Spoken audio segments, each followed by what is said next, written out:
Two friends were cruising down a quiet forest road on their electric scooters when a sound stopped them cold.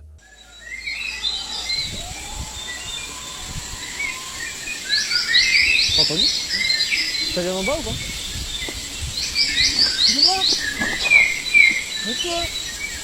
Ah, viens, on peut passer ici. Ah! Oh!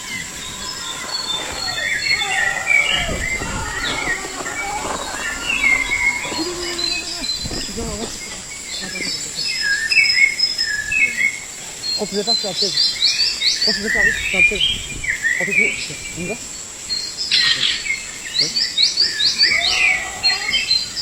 Non, c'est pas. Ouais, on y va. On y va ou pas? Vas-y, go. Screams, faint at first, but filled with raw panic. They exchanged uneasy glances, unsure if what they'd heard was real. The cries came again, clearer this time, echoing from a dark sewage tunnel tucked beneath the road. Driven by equal parts fear and curiosity, they parked their scooters and crept closer. Oh! Je me suis embrouillé! Ah! Oh putain!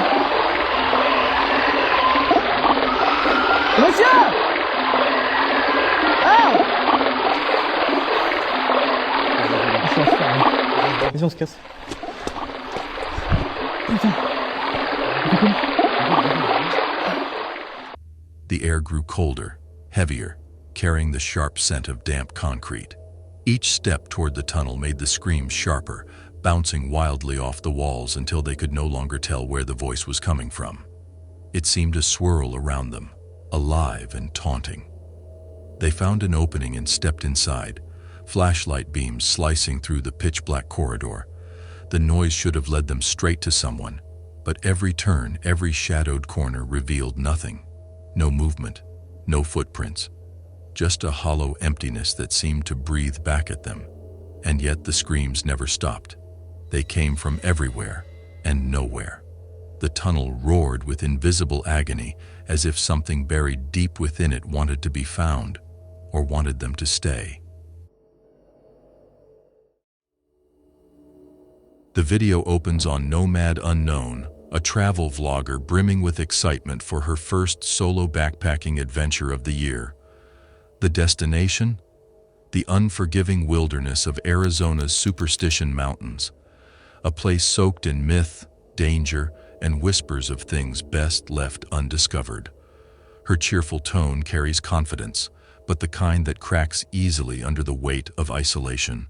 Today I am super excited because I'm headed out for my first backpacking trip in 2025, visiting an area that I've never been to before. What area is that, you ask? It is the Superstition Mountains in central Arizona. In this kind of heat. There's the parking lot down there. Just did a nice hearty climb to start with on the Bluff Spring Trail, and looks like I've crested this ridge, and let's find out. She lays out her plan with the kind of optimism that only first steps bring. Her main concerns, she explains, are the 3 W's: wildlife, water, and weather.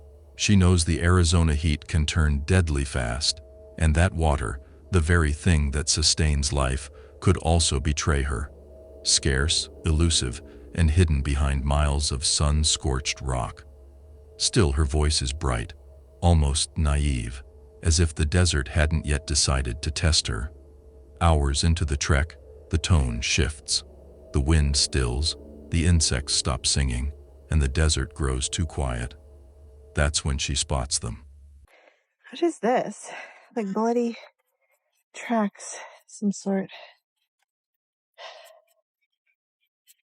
Well, I should definitely follow them. Of course, they're leading in the other direction. Is there a crime scene up here? Here's more. Okay. Through here. Let's see. Here they continue. Let's follow. That's a long way. Actually, there are still some faint signs of blood along the trail here.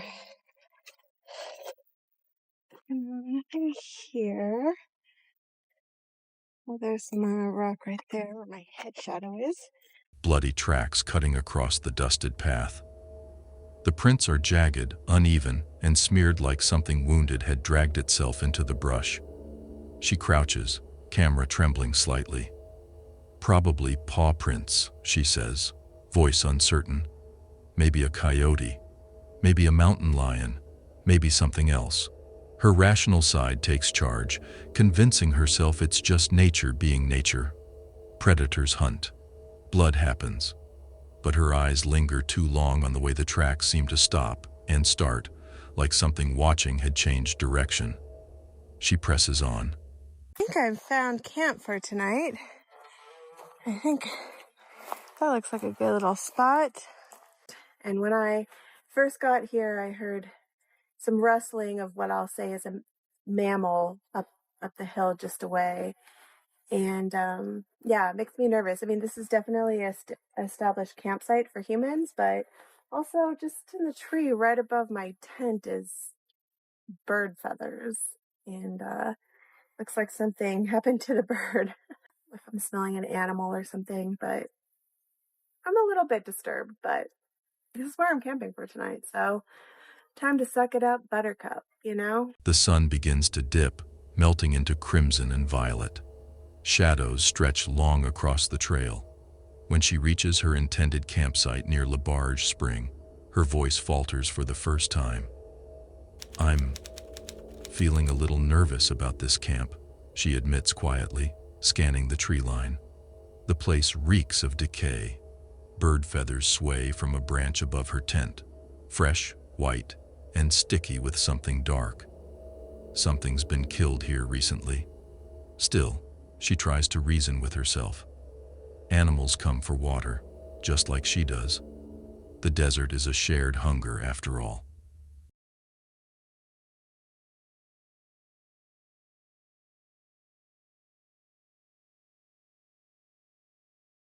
Get out of here.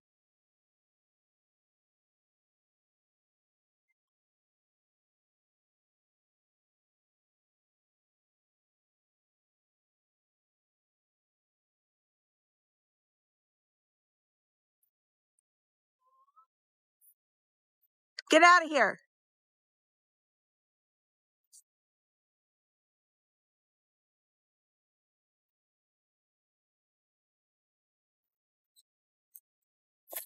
Okay, whatever that is, it is not intimidated by me, and I can't see anything, but I can hear it, and hopefully you can hear it too, to know I'm not crazy. I got 1 liter of water. I'm getting out of here. I'm not staying here tonight. Are you freaking kidding me? It's not even dark yet. Right, I'm out of here. Yeah. I'm not trying to be dramatic, I swear. Like, I heard some stuff when I first got there, and I figured I had scared it away. Then comes the rustling. Slow, heavy, deliberate. It's not the wind. It's not the small scurry of lizards. It's the sound of a body, large, breathing, alive, moving just beyond the circle of her campfire's glow. She yells out, voice trembling but stern. The thing doesn't move, doesn't run, doesn't care. That's when her composure breaks. I got 1 liter of water, she says in a panicked whisper. I'm getting out of here. The footage grows shaky as she rushes down the canyon trail, breath ragged, every step echoing through the dead silence of the desert. I got scared, and I listened to my gut, even after I tried to ignore it, and it's all good.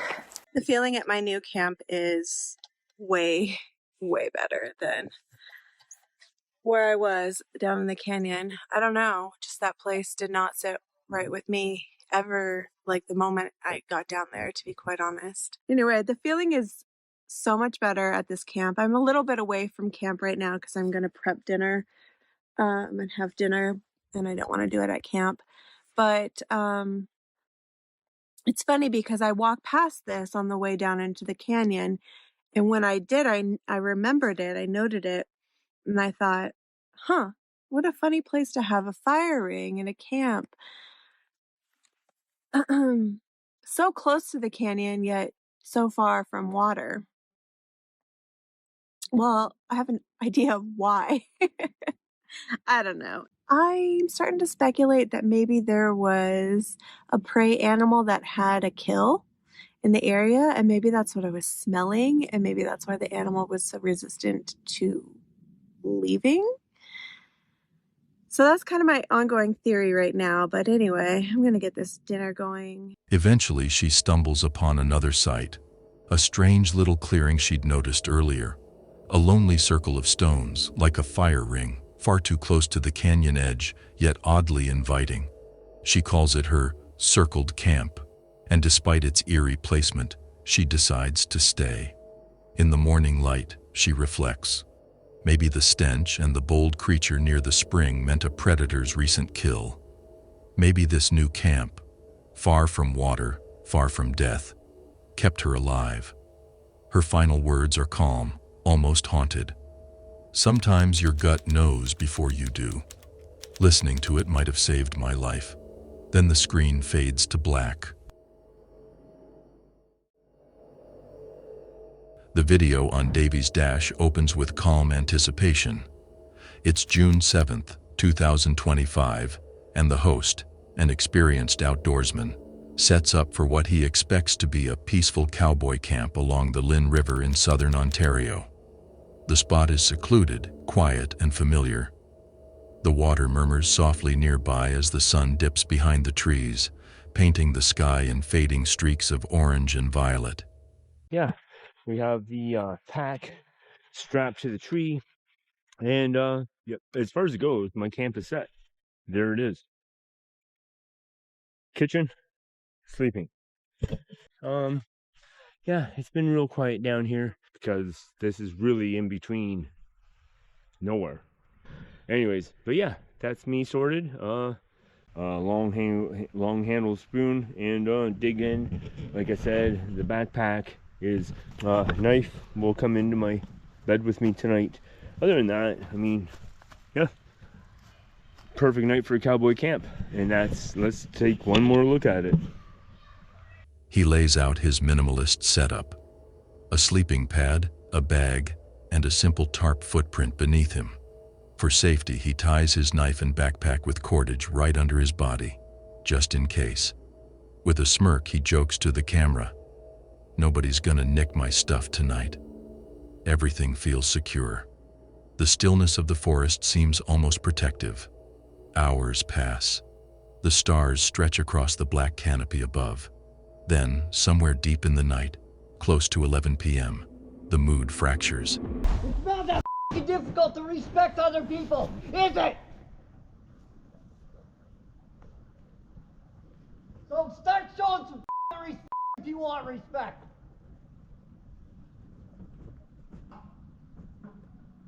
Do you need my light to help you get out of here? No. No? You know how to get out? Would you mind just giving me a few minutes? I'm still in my sleeping bag. Why are you in your sleeping bag? You knew there was somebody in a tent here. You knew that.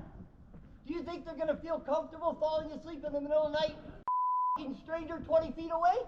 Do you honestly think that? The answer is no. And you wouldn't feel comfortable either, would you? All right, no, you wouldn't. Fair enough. Fair enough. My apologies. That's fair enough, mate. My apologies. I will push on.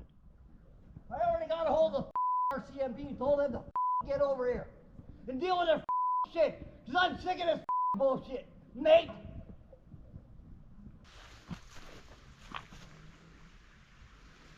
All right, well, that's where I was sleeping. Until the homeless man with two goddamn steel pipes come walking into my camp about 10 feet away from me while I was sound asleep. Well, I guess we know who needs his teeth knocked down his throat now, doesn't he? But that will be a battle for another day. That is not our concern tonight. Our concern tonight is being somewhere safe and getting some kip. So, all right, well, I guess we're shoving off. But that I better watch the because all I should do is just got up and throttle him. But again, he had 2 steel pipes in his hand, 10 feet away from where I was sleeping. And yeah, that's not gonna work for me right now. So Davy jolts awake. Something's wrong. The air feels heavy, charged. He lifts his head slightly, eyes straining through the darkness, and freezes. A man stands just 10 feet away, illuminated faintly by the dim glow of the campfire's dying embers. His clothes are tattered, his eyes wide and glassy. In each hand he grips a steel pipe. He's not moving, not speaking, just standing there, breathing hard. For a few heartbeats, Davy thinks he's dreaming. But then the man begins to scream, a raw, guttural sound that tears through the silence. The noise reverberates across the river and bounces back in ghostly echoes. Davy realizes in that split second that if he hadn't woken up, he might have never opened his eyes again. Heart pounding, he knows he has only one option: get out, fast. but now so that incident took place at like 11 o'clock, quarter to 11, and it is now, I don't know what you can see here, almost midnight. So it's time to get a few hours of sleep. Oh, okay. And yeah, so yeah, I've calmed down on that incident. I still, like, inside me, I still think he needs his teeth kicked down his fucking throat. But we've moved on. We're in a better place. At least now I don't have to worry about some guy standing 10 feet away from me with 2 steel pipes. His knife is within reach, but the stranger is closer. 10 feet, 2 weapons, 1 wrong move, and it's over. He keeps his voice steady, forces himself not to panic, and begins backing away, every muscle trembling with adrenaline. He escapes the camp and bolts through the darkness until he reaches the road. The night air bites against his skin, but the rush of survival keeps him moving. Eventually, he finds another spot, a less ideal one, but it feels safer, away from the river, away from him. Near midnight, Davy finally allows himself to breathe. The forest has gone quiet again, but the silence feels different now, watchful, uneasy. By morning, the realization sinks in. He hadn't just stumbled upon a stranger. He'd walked straight into an occupied homeless encampment, and that man was likely defending his territory. Davy ends the video with a lesson etched in fear and relief. Where there's one, there are many. I got lucky. Sometimes survival isn't about fighting back. It's about getting the hell out while you can.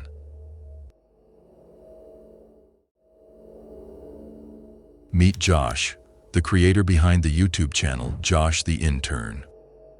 Known for his fearless exploration of forgotten places and crumbling relics of history, Josh's videos usually carry a sense of wonder and adventure. But one trip into a lonely mountain range would twist that passion into something far more sinister. In the remote wilderness of the range lay the shattered remains of a massive airplane that went down in 1986, a graveyard of twisted metal buried deep within the rocks. On December 17, 2024, Josh set out to find it. He had studied the coordinates, traced maps, and prepared for a long, grueling hike through rough terrain.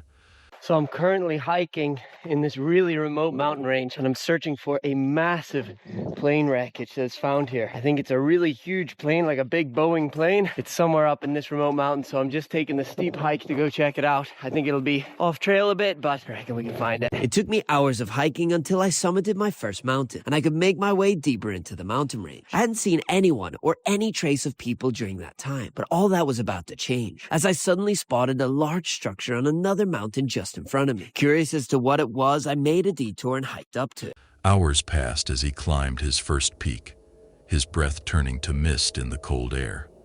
The silence of the mountains was absolute, until he noticed something strange glinting in the distance. Across a neighboring slope stood a large, shadowy structure that shouldn't have been there. No trails led to it, no roads, just an eerie silhouette against the fading light. And as I got closer, it soon became clear that this was a massive fortification. It was incredible to walk around the huge walls, and it got me curious about what the history of this place was. So with some later research, I found out that it was indeed a fort, built in 1659 by France to protect their border with Spain. And it was even used as a maximum security prison for a time. I did try to find a way inside to explore more, but didn't have any luck. So I continued back on my hike.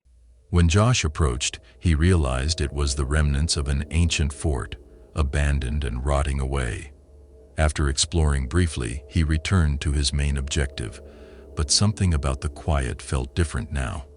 As he pressed deeper into the range, Josh stumbled upon another oddity, a ruin tucked away off the main path.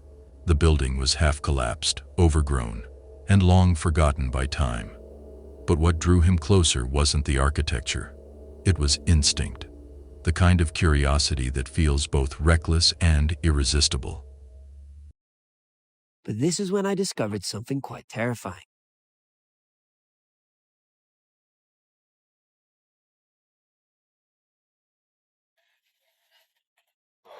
Someone definitely lives here.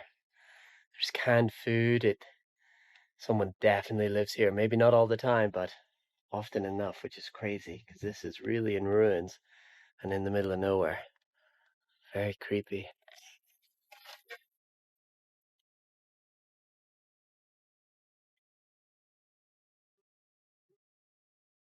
Here's the bedding.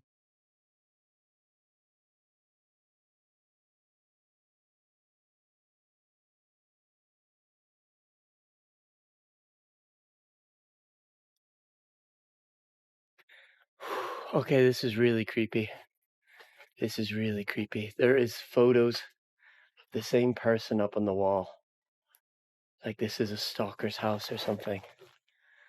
This is creepy. Oh, there's so many photos on the floor everywhere. This place is littered with the same photos of the same people. Look at all these photos. These are all photos of people. All photos of people on the floor. Tons of them. On the bed.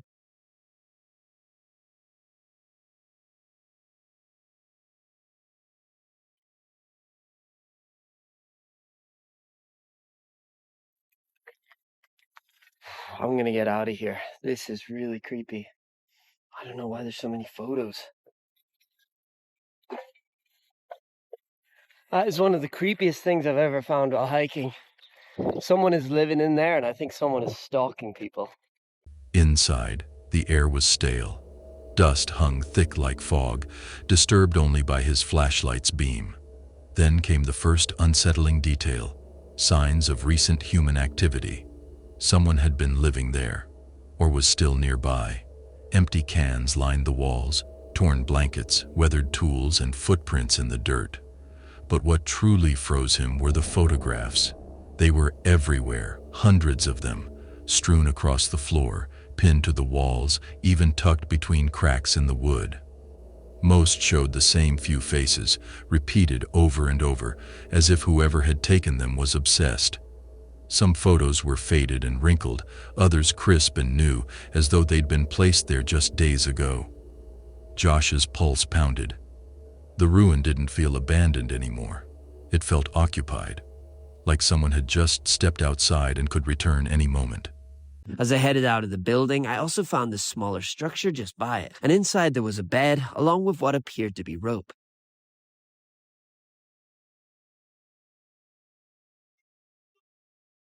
He backed out, shaken, but curiosity tugged once more when he spotted another small structure nearby. Inside that one lay a crude sleeping area and, worse, a length of rope coiled neatly beside the bed. The realization hit hard. This wasn't just a camp. It was something darker. Maybe a stalker's hideout. Maybe something worse.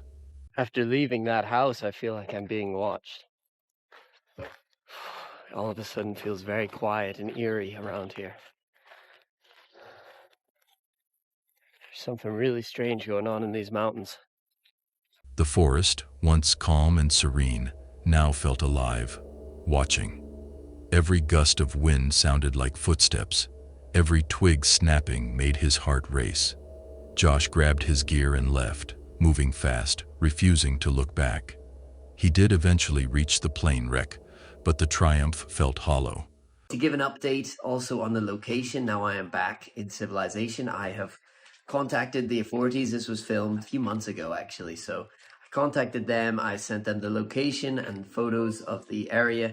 I haven't heard anything back from them, so I'm not sure if there's been an investigation, but I've heard nothing. Back in civilization, he alerted the authorities and provided photos and coordinates, yet no one ever contacted him again. Who was living up there?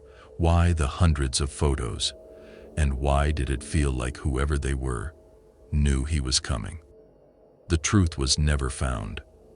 And Josh learned that sometimes the most terrifying discoveries in the wild aren't supernatural at all, they're human. The video opens on the Canham's Outdoors channel. The host's plan seems simple enough. A quiet night of wild camping in an abandoned quarry, far from civilization. His tone is cheerful, the kind of calm excitement that comes before dusk settles. The air is still, the landscape wide and open.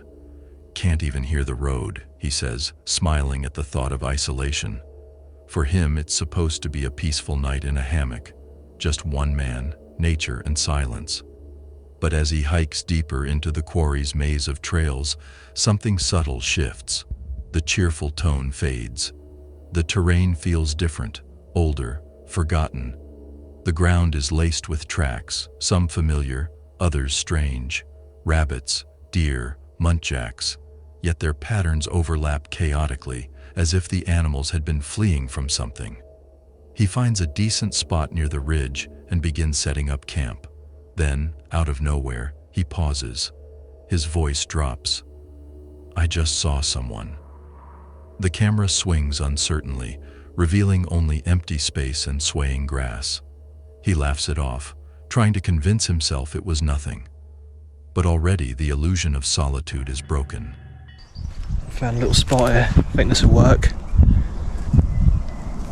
Just put the one side on there. Short walk to this one. It's really thin, but so solid. Shouldn't go anywhere. Yeah, I think that's a good distance. Like 3.5, 4 metres. I think that'll work well. But there's a track over there, probably 40 metres away. Another one over there, same again. Another one over there. There's tracks everywhere, but I don't think we're going to get anyone in here now, so.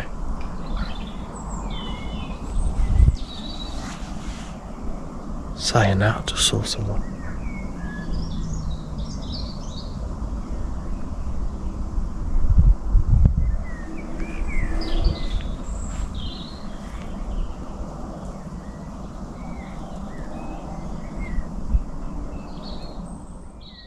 Later, as he kneads dough for his flatbreads, faint noises start to puncture the silence. Snaps, rustles, distant movement. Each time he freezes mid-sentence and looks toward the trees. "Keep hearing things," he mutters. The night grows heavier. The warmth from his small campfire no longer feels comforting. It feels like a beacon. By the time he sits down to eat, his nerves are frayed. Between bites, he admits to the camera, "I can hear something, not sure what. Maybe a badger." But his voice betrays him. It trembles, the way voices do when instinct whispers leave. "It's getting spooky," he says.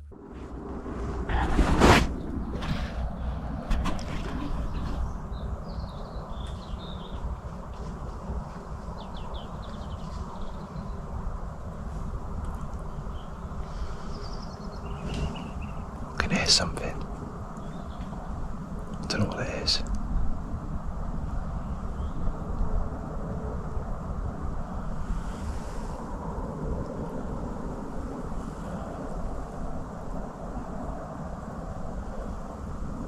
don't know if it's a badger or something snooping about.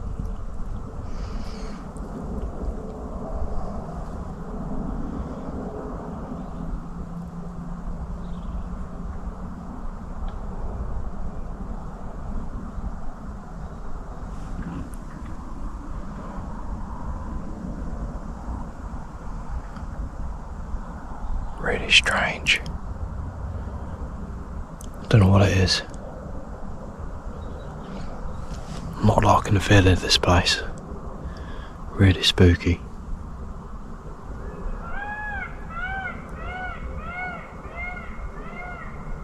I'll catch you in a bit. Glancing into the black void surrounding him. As he sips his hot chocolate, the tension breaks. He recounts 2 moments that have him seriously unnerved. The first, he calls the whispering woman. When he'd first arrived, he swears he heard a woman's voice, soft, mumbling, from the bushes nearby. He had searched, called out, found nothing. Now recalling it in the dark, the story chills even him. Then came the commotion, a sudden violent crashing sound roughly 20 meters away, like someone thrashing through the underbrush, not an animal. Too heavy, too deliberate. Just doesn't feel right, he murmurs. Feels like someone's watching me. Yeah, so spooky out. Keep hearing things. When I walked in here,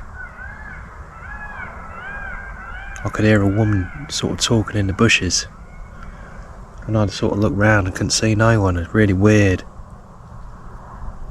I just heard a big commotion right over there, probably 20 metres away. Don't know what it was. Just don't feel right.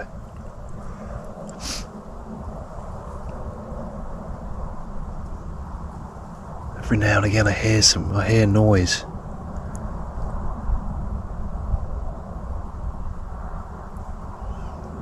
Just don't feel right to me. Yeah, I think we're going to pack her up and get out of here. Drink my hot chocolate and get out of here, I think. It's not right. It's happened to me before. Yeah, once before, it just didn't feel right. I felt like someone sort of watching me, so I just packed up and got out of there. It's such a spooky place as well, this is. It's so dark in here as well. So dark, and there's not even that many trees around. Yeah, it's not right. Shame. Looking forward to sleeping in that hammock. But you just never know, do you? The decision comes swiftly. He packs up. No second thoughts, no bravado. Fear has replaced curiosity. He throws everything into his bag and bolts through the black woods toward his van, camera trembling as he runs. When he finally reaches the vehicle, he exhales shakily, admitting what had haunted him the whole time. It felt like the kind of place someone would dump a body. He looks into the lens one last time, his expression pale under the dashboard light. Probably nothing, he says, almost convincing himself. But when it doesn't feel right, I'm gone. No monster, no wild animal, just a crushing, unseen dread that settled over that forgotten quarry and refused to let him stay.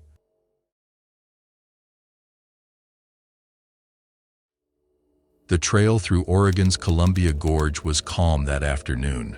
Birds calling in the distance, the wind sighing through the trees. Then a scream shattered the stillness. A man hiking alone froze mid-step, his heart jolting at the sound of sheer panic. "Help! Please, somebody help!"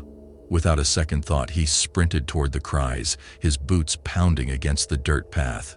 The sound grew sharper, desperate, until he broke through the trees and stopped dead.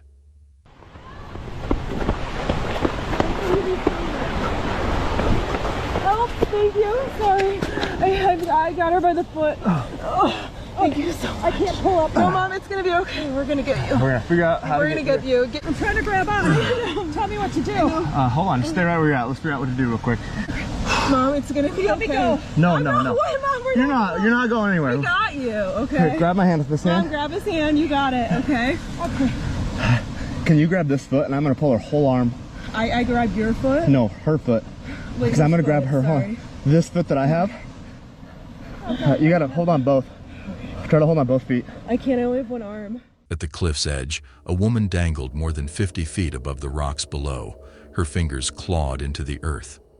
Hanging onto her wrist was a young girl, her daughter, straining with everything she had. But the sight was worse than he could comprehend. The girl only had one arm.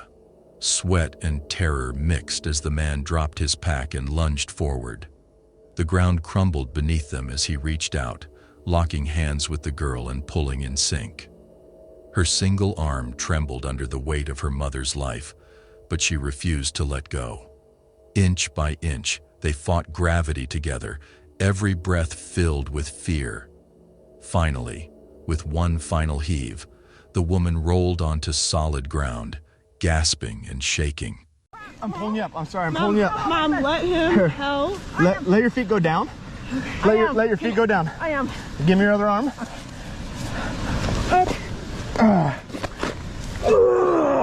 Thank you. No, use your feet. Get back up here. You got this. Okay, let me. No, I'm not letting you go. No, I got your other hand. Can you push your feet up? That's what I'm trying. I'm gonna try to get under your armpit here. Ready? Okay. I'm gonna give you a big hoist here. 1, 2, 3. Thank you. Oh my God. Okay. You all right? I'm fine, thank you. Oh, thank you. Okay. Let's move over there to stable. You're good here. Go. I will figure it out. Where did it go? Thank you. Oh my God.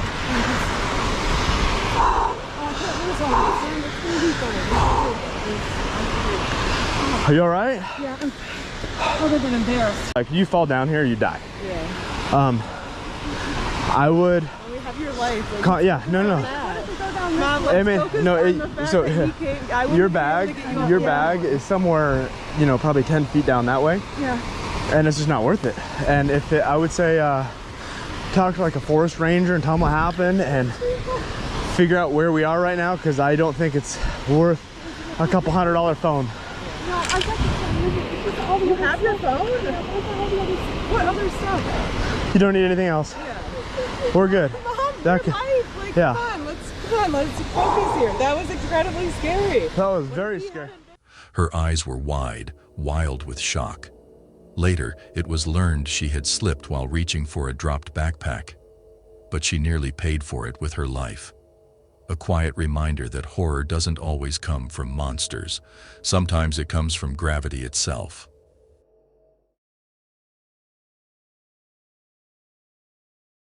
Chris was known for his calm, scenic TikTok videos, quiet hikes, sunlit trails, and the peaceful rhythm of nature. But one clip broke that pattern entirely. It began like all the others, a slow walk through the familiar woods behind his home. Birds sang, leaves rustled softly, everything looked normal, until it didn't. Halfway down the path, Chris's tone changed. His voice dropped, uneasy. He mentioned feeling strange, like the forest itself had gone silent. The usual chatter of wildlife had vanished.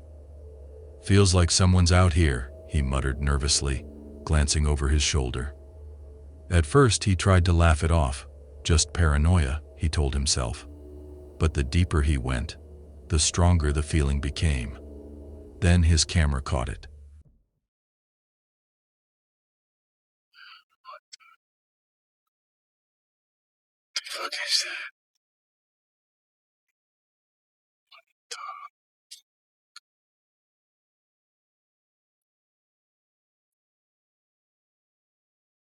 A figure standing far down the trail, not moving, just watching.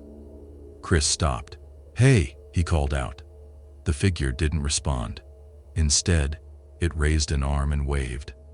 The wave wasn't friendly. It was slow, deliberate, almost mocking. The tension in his voice cracked. The camera shook slightly as he whispered, "What the hell?" Then, without warning, the video cut to black. No explanation, no sound. That was the last post Chris ever uploaded. No follow-up, no statement, no trace. His account remains frozen in time, with that final video pinned at the top. And somewhere in those quiet Oregon woods, the question still lingers. Who or what waved back at him?